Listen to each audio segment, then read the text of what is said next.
economic problem. What do you mean by economic problem? Economic problem is a problem of choice involving satisfaction of unlimited wants out of limited resources having alternative uses. So economic problem is a problem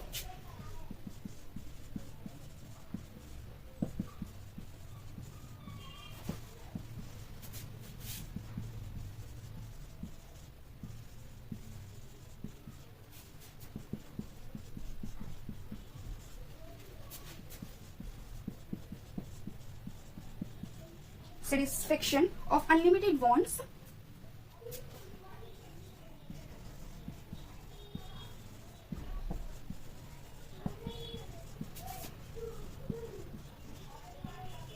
out of limited resources. यानी कि economic problem is a problem resources having alternative using.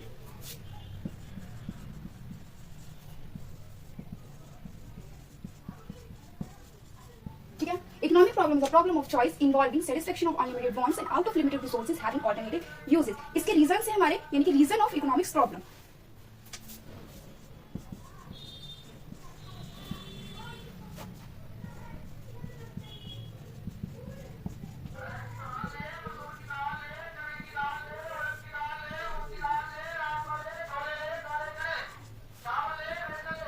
Reason of economic problem क्या है? First है हमारा scarcity of resources, unlimited resources, unlimited human wants and alternative use.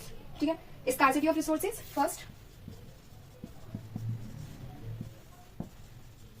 Second unlimited human wants.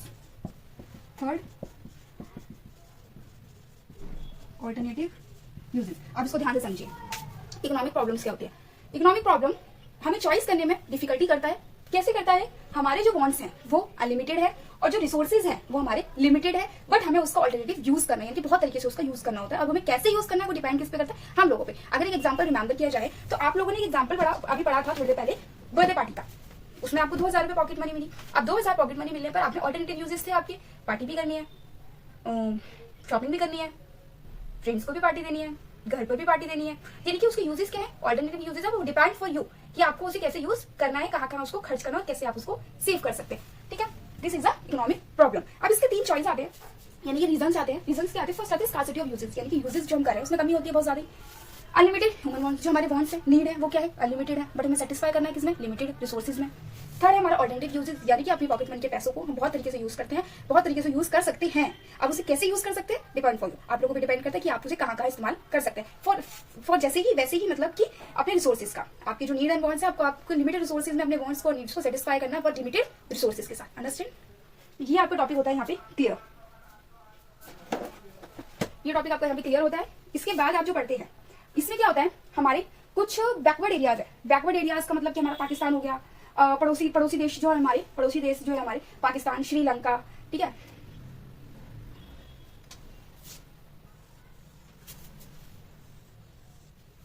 अगर मैं बात करूं हमारे बैकवर्ड एरियाज,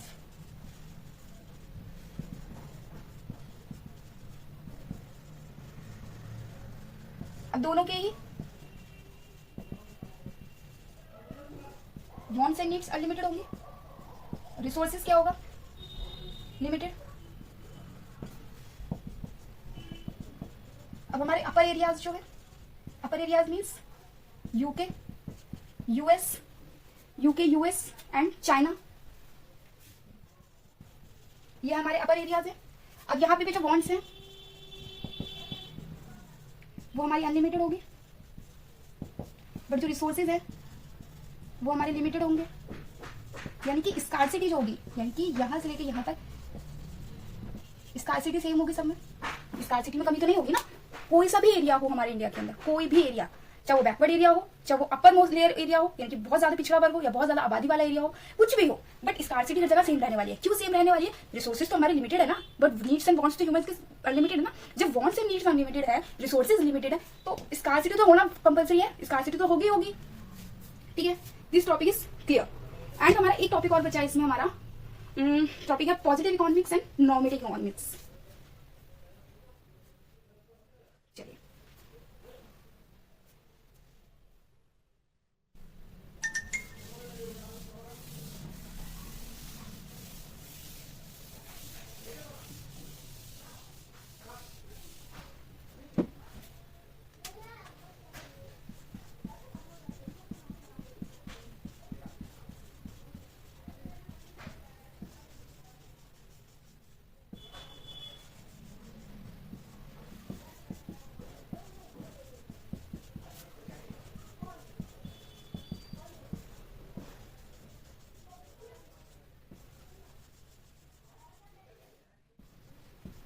बात है पॉजिटिव इकोनॉमिक्स। एक चीज हमेशा ध्यान रखिए, पॉजिटिव को आप कैसे याद रखेंगे कि ये प्रेजेंट से काम करता है, यानी कि प्रेजेंट में जो चीजें चल रही है, जो चीजें कैसे चल रही है, जो चल रही है वो हमारा क्या होता है, पॉजिटिव इकोनॉमिक्स। रिमेंबर करने का तरीका, पॉजिटिव शुरू होता है हमारा पी से, P means present, understood. P means present, यानी कि जो प्रेजेंट में जो प्रॉब्लम्स अराइज हो रही है, काम कैसे हो रहा है, कैसे कर रहे हैं, this is a positive economics, जो हमारे रियल फैक्ट पे डिपेंड करता है, जो हमारे रियल फैक्ट पे डिपेंड करता है वो होता है हमारा पॉजिटिव इकोनॉमिक्स, ठीक है। प्रॉब्लम को फेस करना, यानी कि फेस्ड प्रॉब्लम कैसे लड़ेंगे, कैसे सॉल्व करेंगे, वो होता है हमारा इकोनॉमिक्स पॉजिटिव प्रॉब्लम। अब प्राइस क्या होता है, फॉर एग्जांपल यहाँ पे प्राइस जो होता है वो इंक्रीज हो रहा होता है, यानी कि इन्फ्लेशन हो रहा होता है, अनएम्प्लॉयमेंट क्या होती है, बहुत ज्यादा है, पॉवर्टी क्या है, बहुत ज्यादा है, यानी कि ये हमारे रियल फैक्ट यानी कि एक्चुअल प्रॉब्लम्स पे डिपेंड करता है,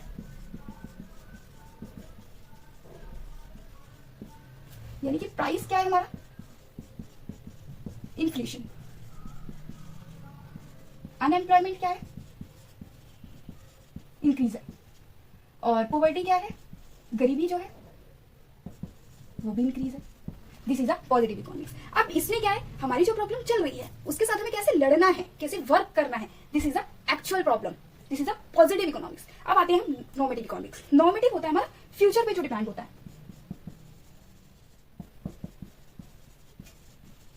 जो हमारी फ्यूचर प्रॉब्लम्स होती है, यानी कि काम को कैसे किया जाएगा, वहां पे प्रॉब्लम्स क्या अराइज होने वाली थी है, क्या होगी, जो हमारे गांव में फ्यूचर सेंटेंसेस तो पढ़े ना, जो हमारी प्रॉब्लम्स गांव में चलती है, this is a normative economics. अब इसके अंदर क्या होता है, जैसे कि फ्यूचर में क्या होना चाहिए, क्वेश्चन आता है हमारा,